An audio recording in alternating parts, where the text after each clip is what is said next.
Dear students, greetings of the day. I will be talking about undue influence in this session.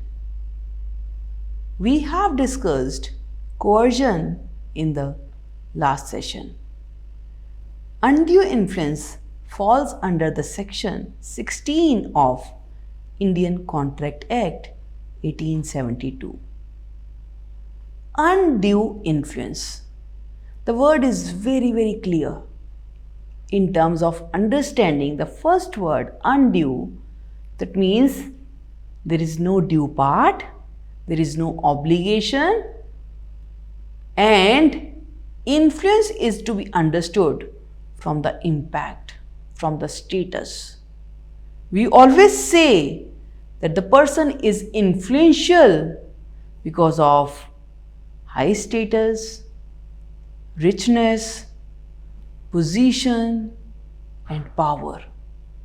So, influence is to be understood from two P's, position and power. Undue influence is when one of the party has a dominating nature. They use their power, their position to work against the will of other party. So if a boss is dominating its employees to do particular task that employee is not supposed to do, it is just because of undue influence. Let's take an example. You are appointed as an accountant in a firm.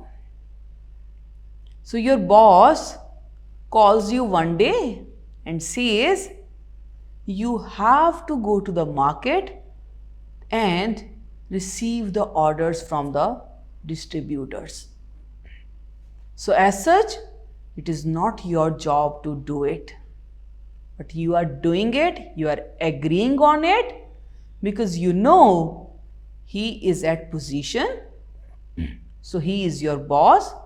So even if you are appointed to record the transaction or record for business events, but you are agreeing to work as a receiver of orders from the distributors. So there is a distinction of your profile as an accountant and as a marketing person. So it is a clear-cut case of undue influence. Boss is giving you the work because he is misusing his or her power and position. So power and position words are very important. So one of the party is dominating the another party to obtain his or her consent. So in that scenario, consent is not free. So there is a chance that of taking unfair advantage because of dominating position or power on the other party. So the principle behind undue influence is the doctrine of equity. Now what is doctrine of equity? Where everybody is to be treated as equal responsibilities, right work at the right time, with the right scenario, in the right spirit is done. So doctrine of equity purports these 5 rights. Right work at right time, with right resources, in right scenario, and to a right employee. So it is where the effect of undue influence leads to voidability of the contract, because consent is not free, consent is induced by undue influence. So again there is a requirement of a valid proof. Investigation will be conducted and against whom charges are filed up that complainant will be called, parties will be heard, proofs are sorted, evidences are collected, and then the case of undue influence is proven. Let me give you an example, very plain example. For example, Z is a rich landowner and Y is a poor farmer. So, Y has one cow that he wants to sell for rupees 5,000. And since Z is in the authority, he is a rich landowner, he is a member of a panchayat committee, he uses his position, power and offers him just 2,000. And Y does not speak up. Why knew that if he would speak up, then that will be against the interest of his family. His family members will suffer because Z is a rich landowner and a member of a panchayat committee. So he has power, position, status, and he is dominating Y. So Y sells the cow by accepting 2,000 rupees instead of 5,000 rupees. So this is a case of undue influence. So as per section 16, subsection 2, a person is deemed to be in the position of controlling the mind, controlling the will of other parties in 3 scenarios.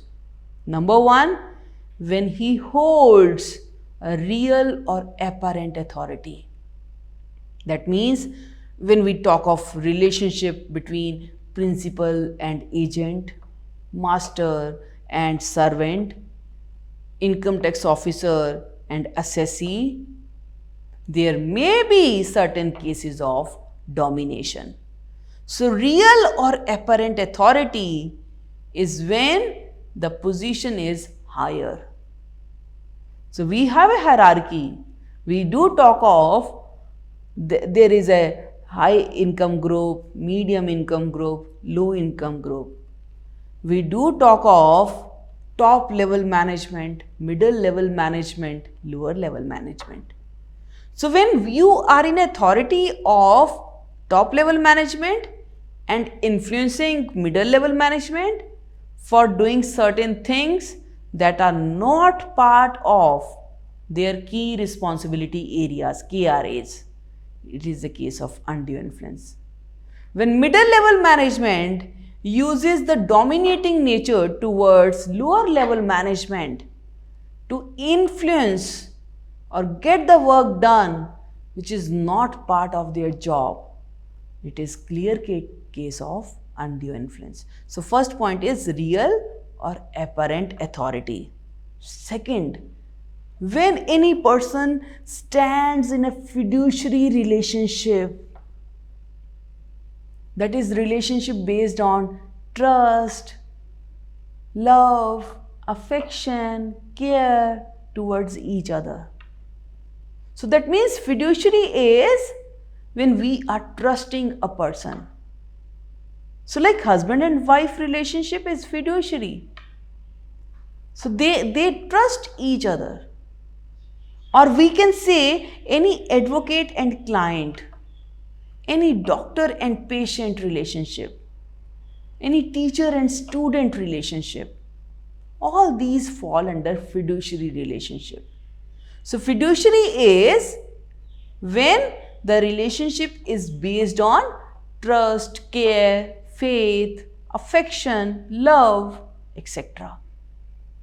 So if, for example, there is one teacher of business law and he or she gives assignment of marketing management to the students because he has taken up a marketing project somewhere else. So when they are giving this assignment of marketing management to the students, they are impacting and influencing and using their consent under the mechanism of undue influence. So students are doing the assignment of marketing because they know that marks are in the hands of evaluator or the teacher. So you are using free consent and getting the work done of business law, then it is not undue influence. So undue influence is misusing the position, misusing the power and give a psychological force. So there is a mental pressure to perform. So when there is a mental pressure to perform, then that is used as undue influence. So just understand, in the case of fiduciary relationship, consent is not said to be free. So free consent is when it is not induced by undue influence. So we have understood the case of real or apparent authority. Second, we have understood the relationship of fiduciary nature. And third is when a person's mental capacity is temporarily or permanent impaired due to age, due to sickness, due to mental or physical distress, the parties enters into a contract, then in that case it is of undue influence. So if doctor is influencing a patient by knowing this person is now in the age of retiring, or they knew that this disease will be taking the life of a patient, they enter into a contract and using the position, it is a case of undue influence. So in all three scenarios, it will be considered as undue influence. Case of real or apparent authority, case of fiduciary relationship, or case of just mentally disturbed or distressed. In all these cases, when the power and position is misused, it is a case of undue influence. Like I explained it, when any one party is in a fiduciary relationship to the other party, that is relationship of trust, confidence, affection, faith. So they assumes, they believe there is no case of cheating, betrayed, and it will not be gaining to one party and loss to another party. So these are few examples which I have quoted. You could just understand that solicitor and client relationship is fiduciary relationship. Trustee and trust, or spiritual advisor and devotee. So since they are under that consideration, they are learning, or if medical attendant and patient, or a relationship of parent, child, husband, wife, guardian, ward, all these carry a fiduciary relationship. So fiduciary relationships are where they are backed by trust, faith, belief, and parties know there is no betrayal. So let's take an example. Under the undue influence, an elderly man who was ill, who was feeble, was forced to sign a contract to pay an expensive sum to the doctor for his care and treatment. The court will set aside this contract because it is under influence. So what is the need to pay the hefty amount by the elderly man? What is normal fees? If the doctor is charging the normal fees as per the categorically division, it is okay. If doctor is charging hefty amount, expensive way of treating the person, patient, then that case is set aside by the court because it is a case of undue influence. Let us understand what is the difference between coercion and undue influence.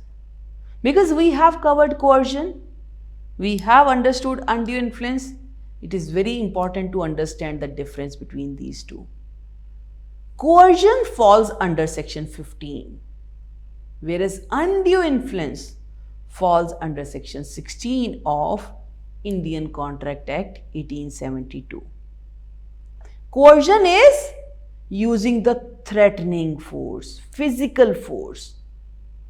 So that means person is obtaining the consent with the help of threatenings or warnings. So any kind of contract in terms of kidnapping, child trafficking, honor killing are all falling under coercion. So you are obtaining the assent or consent by using a physical force. Physical force is very important. For undue influence, it is improper use of position and power. So you are influencing a person to enter into a contract by using these two P's, position and power. So undue influence is mental force, whereas coercion is physical force. Let's talk about an example. X is threatening Y with a gun point to enter into a contract with Z. So just like a gun point. So you are agreeing because there is a gun. He will take up your life, right? So those cases are falling under coercion. Whereas for understanding undue influence, there is one policeman who is stopping B who was driving seat belt, and A as a policeman is also a political person. So he managed to get a police job and he is stopping B, right? So charging a challan in all the scenarios where everything is right, who was driving, who was wearing a seat belt, who was under all the, processing all the documents like license, like car documents. He is possessing all those documents. Still, challan was being managed. So challan was imposed by a policeman who is politically influenced. In that scenario, it is undue influence. So any contract who is being entered with the force called coercion is violated at the option of the party. So that means if any contract is obtained, entered by coercion or undue influence, contract is voidable. Now let us understand what is voidable. Voidable is, that is actually at the aggrieved party's option. So if aggrieved parties raises the voice against the incidents, then it is void. If aggrieved party does not raise the issue, does not raise the voice, it is valid. So coercion and undue influence will make the contract voidable.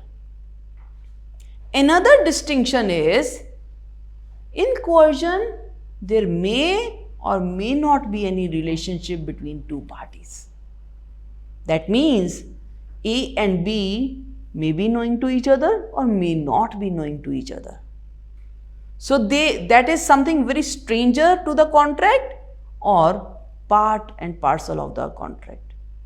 So if you are kidnapping a child without knowing the background and you have kidnapped, and then you take out the information and say, I need this much amount, then in that case it is parties are not known to each other. So just like when we talk of any person enters into your house by showing you gun and saying everything you have, just give it to us. So you give all the cash, all the jewelry, then in that case it is you are not knowing that person. So coercion may include strangers to enter into the contract because they have used physical force. So जितने भी, whenever we talk of any theft, any robbery, that party who is doing this robbery may or may not be knowing the person. But under undue influence, there must be relationship between the parties. So relationship is very, very important. That means if I say there is a relationship between boss and servant, yes, only then that boss is able to use his position and power in an inappropriate manner. So undue influence calls for the relationship. You cannot influence or impact other person if you don't know him or her. So coercion is basically between even those parties who may or may not exist. So relationship is not important. But for undue influence, there must be relationship between the parties to the contract. So that means when they are in a real or apparent authority, when they are in a fiduciary relationship, when they are in a obligation to perform, so in those cases, relationship is visible. So if any parent is saying, okay, fine, I'll bring you a laptop once you get 90% marks. This is a case of undue influence. Parent is using it for the betterment of the child. But the case of fiduciary relationship, obtaining the assent and consent to make him or her study is actually undue influence. So undue influence requires a relationship. Last distinction is coercion. There exists use of physical force.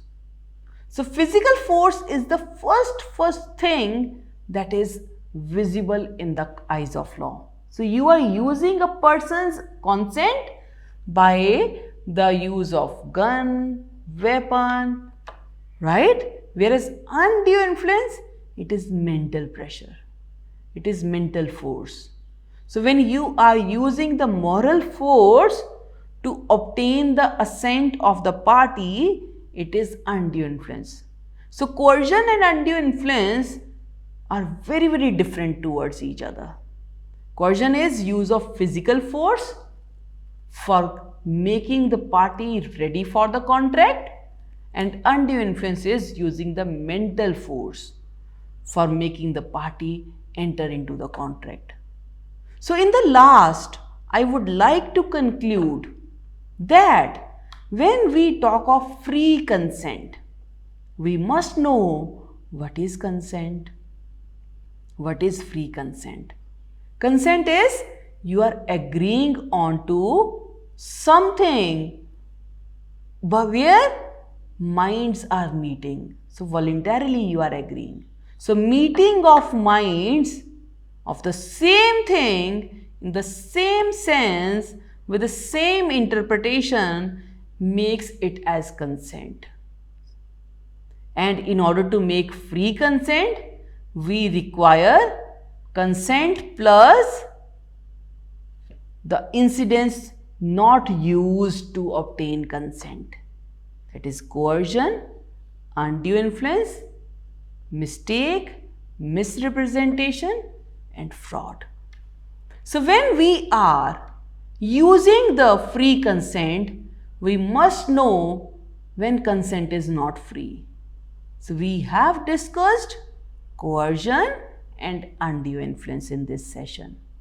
Coercion is party is using the physical force. Party is actually kidnapping somebody to make, to force, to allow to enter into the contract. So physical force is very, very important. So if you receive a call from any terrorist that you are under their purview, you have to do this. So you are scared and you are doing that. In that case, this is coercion. And undue influence, second incidence, where consent is not treated as free, it is where we have obtained the consent by using mental force. So your boss is giving you pressure to do something that is beyond your KRAs, key responsibility areas. So as an appointment, you are an accountant of the company. So you are performing those roles and that is normal contract. But simultaneously, they are giving you pressure to obtain the orders, to get the orders from the distributors, to go on a field marketing, to convince. So that is beyond your KRA. So you're doing it under the influence of your boss. So what if you will not do, he will fire you, your salary will be stopped. So in those cases, there is a mental pressure to perform. So constant mental pressure makes the case as undue influence. So constant physical force makes the case coercion. So as such, when we talk of coercion and undue influence, the resultant factor is it is voidable. It is voidable at the option of aggrieved party. If aggrieved party raises the voice against such incidents, then it becomes void. If aggrieved party does not speak up, then these contracts are valid. So it's just like the crimes are happening, but how many crimes are reported by the FIR, how many FIRs are actually converted into charge sheet, that makes the contract as valid or invalid. So if crimes are happening, number of crimes are unreported. So in those cases, unreported crime cases are considered as valid. And those reported cases may be converted into FIR converted into charge sheet, then the proceedings of arrest or warrants, summons happen.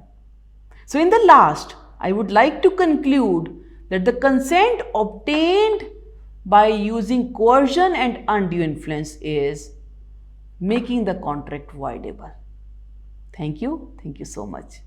Enjoy learning and enjoy reading. Thanks.